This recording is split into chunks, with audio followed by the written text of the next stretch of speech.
5월 21일 새벽 우리에게 주신 하나님의 말씀은 신명기 19장 1절부터 21절까지 말씀. 할렐루야. 하나님은 좋으신 하나님이십니다. 여러분 정말 그 하나님의 성품을 믿으시고 또 오늘 하루 좋으신 하나님을 닮아가시는 저와 여러분 되시기를 주님의 축복합니다.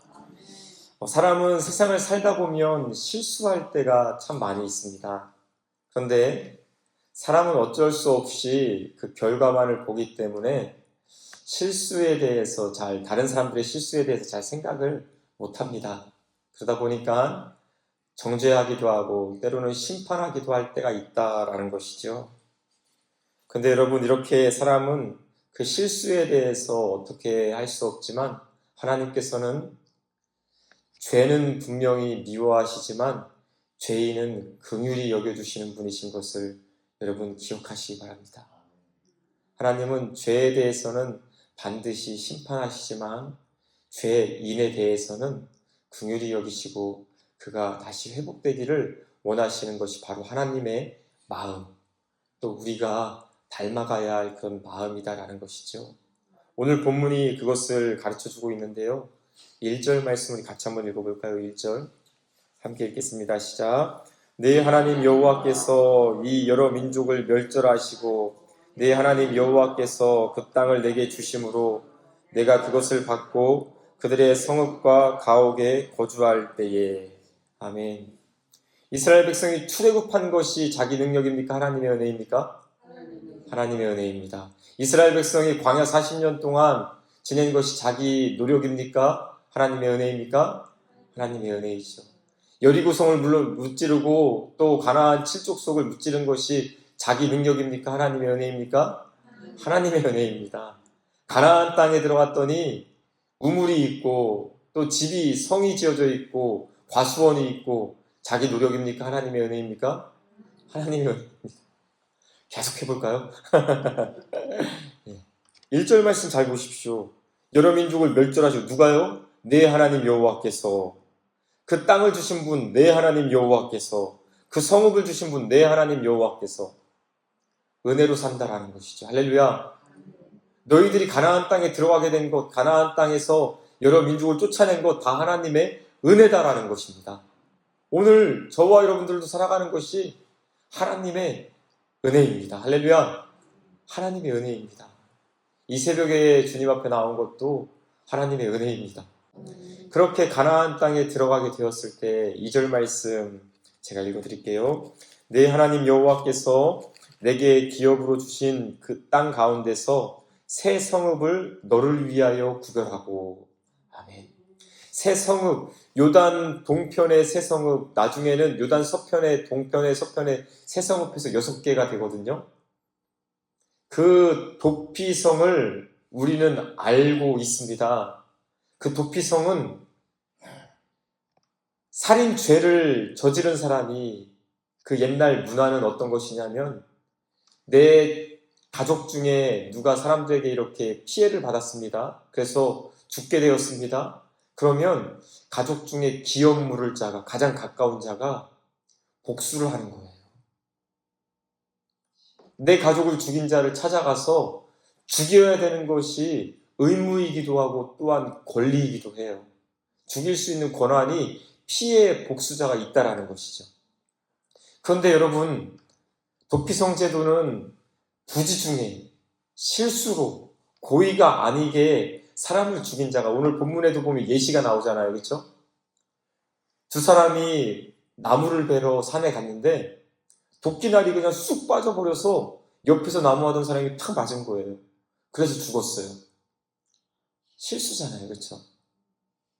그렇게 해서 죽인 사람이 있으면 도피성으로 피해라. 그러면 피해 복수자가 그 사람을 죽일 수 없다라는 것이 바로 도피성 제도. 하나님께서 사람의 생명을 귀히 여기고 보호하는 제도다라는 것이죠. 그런데 놀랍게도 2절 하반절 말씀 보십시오. 새 성읍을 누구를 위하여 구별하라고 합니까? 2절 하반절 보세요. 누구를 위하여 구별합니까? 누구를 위하여? 너를 위하여 구별하라고 합니다. 너를 위하여. 여러분, 누구나 다 실수할 수 있다는 거예요. 지금은 저 사람이 잘못하지만 여러분, 그 손가락질하는 그 손 방향을 잘 보세요. 나도 그렇게 할 수 있다는 거잖아요. 한 손가락은 그를 가리키지만 세 손가락은 자기를 가리키고 있어요. 여러분, 다른 사람들 판단할 때 그 세 손가락을 보시고 아이고, 나도 그럴 수 있는 사람이지. 근데 하나님이 딱 그거예요. 너를 위하여 구별해라. 왜요? 너도 죄를 지을 수 있는 사람인 것을 알아라. 너도 실수할 수 있는 사람인 것을 알고 너를 위해서 세성읍을, 여러분, 도피성 죄인을 위해서 구별한 거 아니에요. 부지 중에 살인한 사람, 그 사람을 위해서, 다른 사람을 위해서 구별한 게 아니라 너를 위해서 구별하라라는 것이죠. 오늘 이 새벽에 하나님 앞에서, 하나님, 저도 죄를 지을 수밖에 없는 죄인입니다. 저도 실수할 수 있는 사람입니다. 근데 주님, 저는 정말 자꾸만 다른 사람만 이렇게 손짓하고 다른 사람을 정죄하기 바쁩니다. 저를 위한 도피성이 있음을, 저도 실수할 수 있는 자임을 깨닫게 하여 주시옵소서. 그 은혜를 구하는 저와 여러분 되시기를 바랍니다. 그래요, 우리는 다 잘못할 수 있죠. 여러분, 목사도 잘못할 수 있을까요, 없을까요? 잘못할 수 있어요. 좀 여러분 뜻에 맞지 않는 거, 하나님 뜻에 맞지 않으면 좀 가르쳐 주세요. 목사님, 그거 하나님 말씀이랑 맞지 않잖아요. 가르쳐 주십시오. 그럼 제가 하나님 앞에서 기도해보고 받아들일 만한 말이면 충분히 받아들이겠습니다. 목사도 잘못할 수 있죠. 저뿐만이 아니라, 목회자뿐만이 아니라 여러분 사이의 관계에서도 자꾸 지적하지 마시고 그냥 그러려니, 우리 한번 따라해봅시다. 그러려니. 왜요? 나도 실수할 수 있으니까요. 그러려니 하시고 기도하면서 정말 사랑하는 마음이 생길 때, 여러분, 미워해서 지적하는 거랑 사랑해서 권면하는 거랑 받는 사람은 알아요. 아, 나를 사랑하는구나. 내가 사랑해서 정말 꼭 고쳐야 되는 거구나. 여러분, 사랑하는 마음 들 때 주님의 이름으로 이렇게 권면하시기를 바랍니다. 그렇지 않으면 그냥 아이고, 나도 잘못할 수 있는데 하면서 그러려니 넘어갈 수 있는, 도피성이 그거예요. 너를 위하여 만들라 말씀하시죠. 3절도 우리 같이 한번 읽어볼까요? 3절 시작. 네 하나님 여호와께서 내게 기업으로 주시는 땅 전체를 세 구역으로 나누어 길을 닫고 모든 살인자를 그 성읍으로 도피하게 하라. 아멘. 세 성읍으로 딱 구별하여서 만들라고 이야기하지 않습니까? 세 구역으로 나누어서. 이스라엘 전체 땅을 볼 때요, 도피성은 요단강을 기준으로 해서 동편에 3개, 서편에 3개, 이렇게 6개가 있거든요. 어느 땅에서나 쉽게 갈 수 있어요. 성을 구별할 뿐만이 아니라 3절에 보면 길도 잘 닦아놓으랍니다. 참 하나님의 배려가 놀랍지 않습니까? 그래서 살인한 자가 있으면 거기에 피해라. 그런데 고의로 살인하고 죽일 계획으로 살인한 자가 있으면 도피성이라고 해도 끌어내고, 그래서 너희 중에 죄 악을 제거하고, 부지 중에 살인한 자가 있으면 그 성에서 피하여서 생명을 보존하게 하라. 이것이 바로 하나님께서 도피성을 만든 이유입니다. 우리 교회가 도피성이 되길 원합니다. 여러분들의 가정이 도피성이 되길 원합니다. 하나님께서 주신 이 마음을 저희 다 닮아서 정말 교회가 도피성이 되고 가정이 도피성이 되고, 그렇다고 여러분 죄와 타협하자는 얘기가 아닙니다.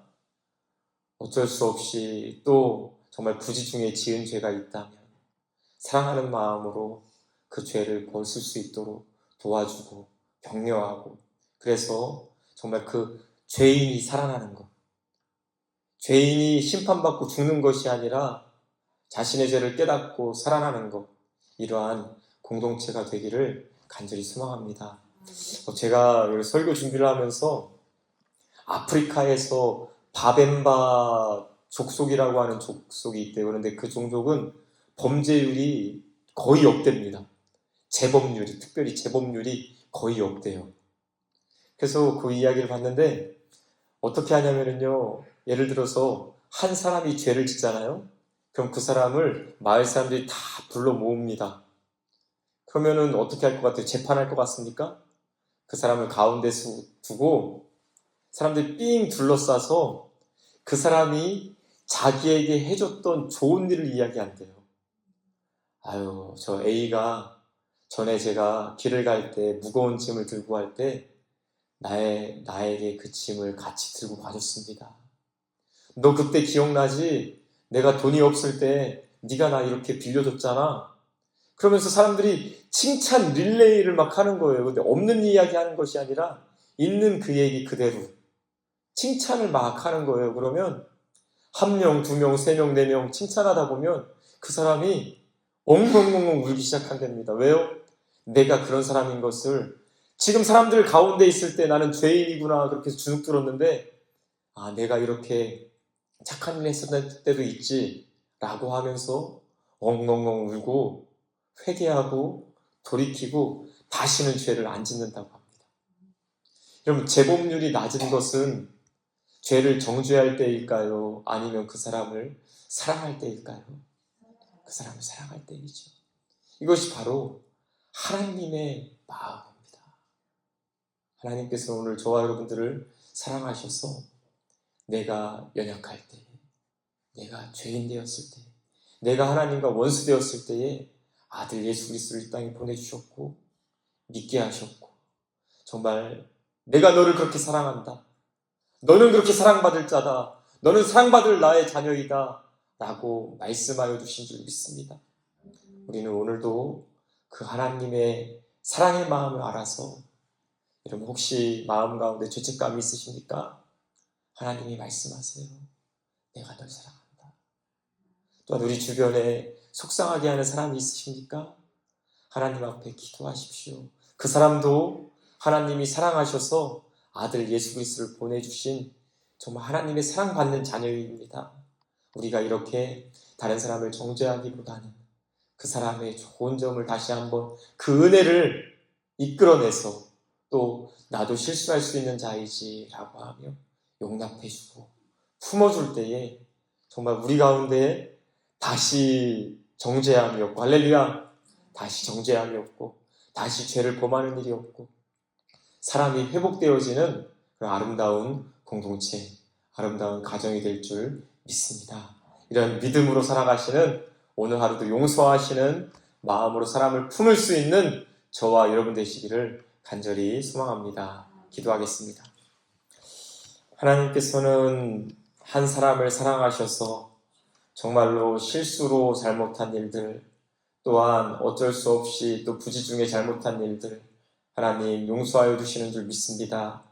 우리가 우리 죄를 자백하면 그는 미쁘시고 의로우셔서 우리의 모든 죄를 사하시고 우리를 모든 불의에서 깨끗게 하시는 분이신 줄 믿습니다. 하나님 우리의 마음 가운데 죄책감이 없게 하시고 다른 사람들을 향하여서 정죄하고 심판하는 마음이 없게 하시며 오직 사랑하는 마음으로 그를 위하여 기도하며 또한 사랑하는 마음으로 품어줄 수 있는 우리 교회 또한 우리 가정이 되게 하여 주시옵소서. 자녀들에게 정죄감을 심어주는 부모가 아니라 품어줄 수 있는 그래서 잘못하다가도 가정에 돌아오면 회복되어지는 또 교회에 나오면 회복되는 하나님 그런 공동체가 될 수 있는 저희 모두가 되도록 하나님 도와주시옵소서. 오늘 이 새벽에도 우리를 사랑하시는 주님 앞에 여러 가지 기도 제목 가지고 나아갑니다. 하나님 아버지 주님께 피하는 자는 결코 부끄러움 당하지 않을 줄 믿사오니 도피성 되시는 피난처 되시는 주님 앞에 믿음으로 나아갈 수 있는 우리 모두가 되게 하여 주시옵소서. 생명을 사랑하시는 주님의 마음을 저에게 주시고 우리도 하나님처럼 정말 생명을 품고 위하여 기도하며 그를 사랑으로 섬길 수 있는 우리 성숙한 청주 성민교회가 될 수 있도록 하나님 인도하여 주시옵소서. 감사드리며 예수님의 이름으로 기도드리옵나이다. 아멘.